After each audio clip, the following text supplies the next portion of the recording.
चलिए हम रामायण के अगले पाठ की तरफ प्रस्थान करते हैं और आप सब हमारे साथ बने रहें और पुण्य के भागी बने। राम विश्वामित्र वन गमन पाठ 14 पहुँच गए हैं। राम विश्वामित्र वन गमन।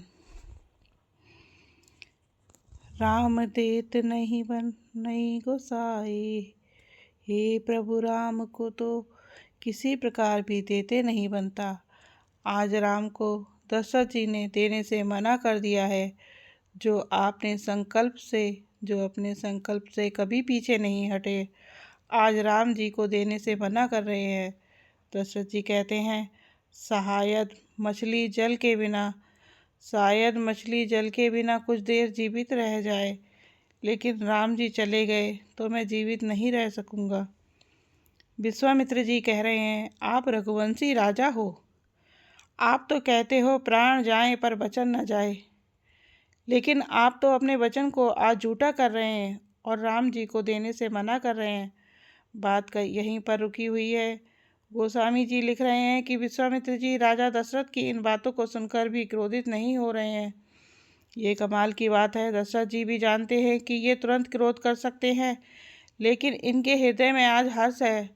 भगवान के लिए प्रेम हो तो ऐसा हो कि जिसको ना सांप की चिंता, ना कुल की मर्यादा की चिंता है और ना ही प्राणों की चिंता है। और फिर गुरु वशिष्ठ जी बीच में आए, तब वशिष्ठ जी बहुविधि समझावा, नृप संदेश नास कह पावा। और तुरंत ही समझाते ही राजा दशरथ जी राम को देने के लिए तैयार हो गए हैं, क्योंकि गुरुदेव ने बहुविधि अनेक प्रकार से समझाया है। मानो आज ये कह रहे हैं कि तुम रोको मत, जाने दो, क्योंकि दोनों लाला जाएंगे तो वहाँ से बहू लेकर आएंगे। अब दशरथ जी राम लक्ष्मण को देने के लिए तैयार हो गए हैं। राजा ने बड़े ही आदर से दोनों पुत्रों को बुलाया और विश्वामित्र जी से कहा कि हे मुनि, आप ही इनके पिता हैं, दूसरा कोई नहीं।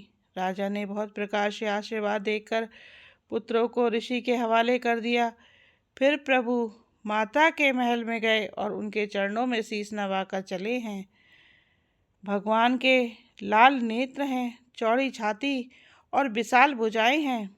नील कमल और तमाल के वृक्ष की तरह श्याम शरीर है। कमर में पीतांबर और सुंदर तरकस कसे हुए हैं।